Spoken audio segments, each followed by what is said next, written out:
What's going on, Jeromes? So it is an interesting offseason for general manager Kwesi Adofo-Mensah and the Minnesota Vikings. And as we said, this is the most transformative offseason in franchise history. And Kwesi really leaning into the money ball thing, bringing in key free agents, replacing Danielle Hunter, replacing Kirk Cousins. And now you can truly say that this is Kwesi and Kevin O'Connell's team.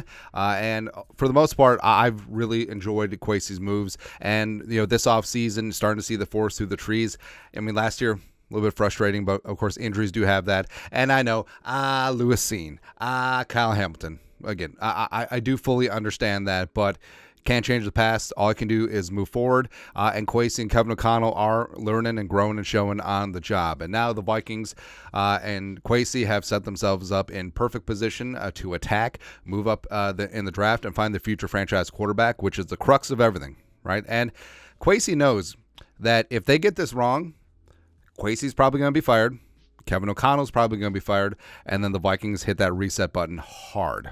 All right. So, whoever they end up with, it's got to be the guy. Right. And the Vikings have done a very good job of assembling talent around the quarterback. And I'm very confident in whoever they end up with, whoever they fall in love with, whoever they end up drafting is going to be the guy that leads the Vikings to a dozen Lombardies in the next 10 years. And I think Kwesi will indeed be at the helm. But Dianna Russini over at The Athletic.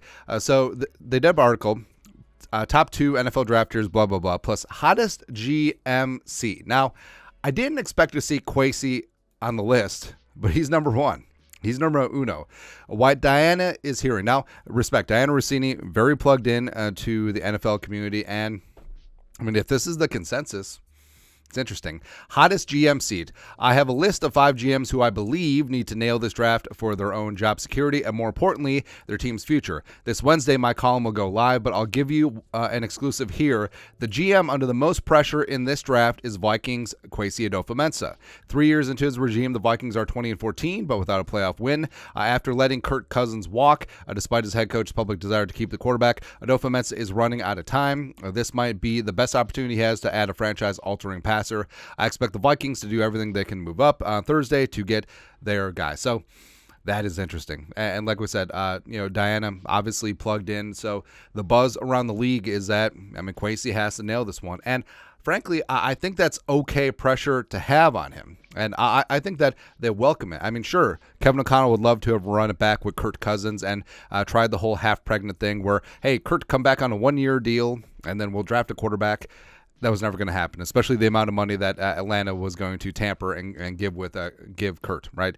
But now, I don't necessarily see the pressure of having to find the guy as a negative. And as we said, Kwesi has done a phenomenal job managing the salary cap, opening up cap space with Brzezinski for next year, making sure that Justin Jefferson will be paid and stay here. Same thing with Christian Darrisaw. I love what they've done on defense with Flores. Flores really having a say in the defensive room and adding his guys. And offensively, the Vikings, even with Darnold, even with the rookie TBD, whoever's under center has a chance to be a top 10 offense, right?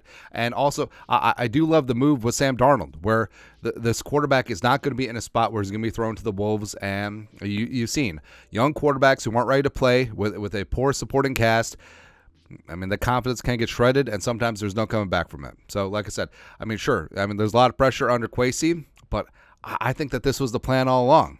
This was the plan in year 3 to completely change over from the Spielman and Zimmer regime. But I don't think that he's necessarily on the hot seat.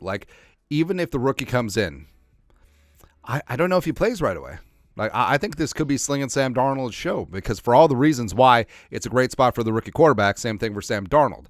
So you're not going to fire him next offseason because you're not going to know if the guy's a bust. And hell, even if the quarterback looks like a bust and maybe the Vikings did give up next year's future first rounder, absent, that being the number 1 pick, I don't know. I don't see the Wilfs just axing everyone because they're very patient owners when it comes to everyone outside of Brad Childress.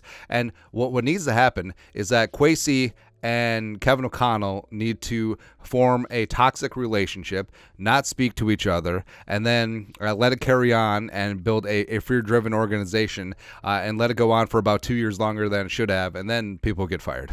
That's about it, man. But it's interesting. So we went to Pro Football Network and just got a list of the current GMs, and also, all right, so I brought up the title page because, so this is written by Ryan Gosling.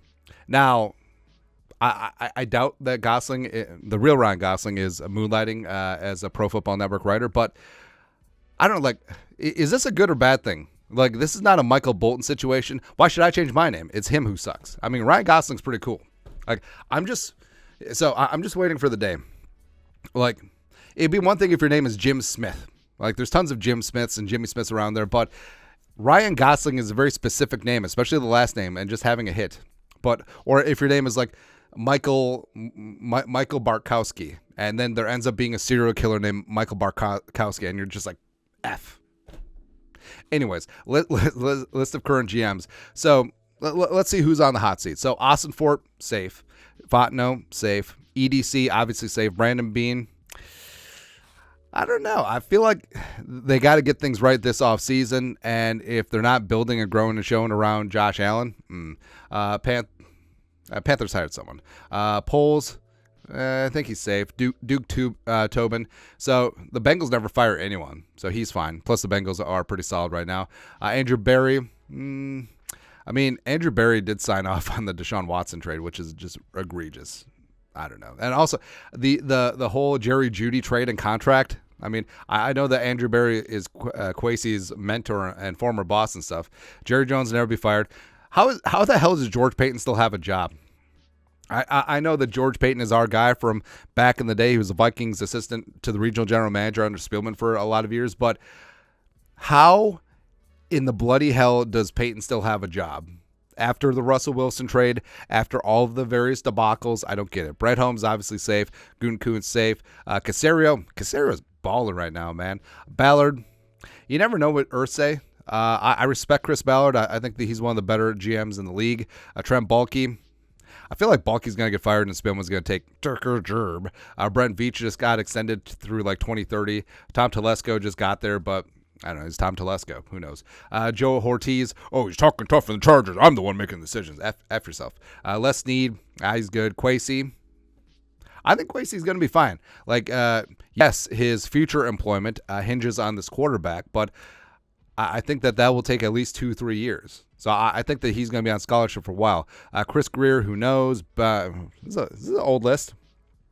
No. Belichick is gone. Mickey Loomis, Joe Shine. Joe Douglas certainly could get fired.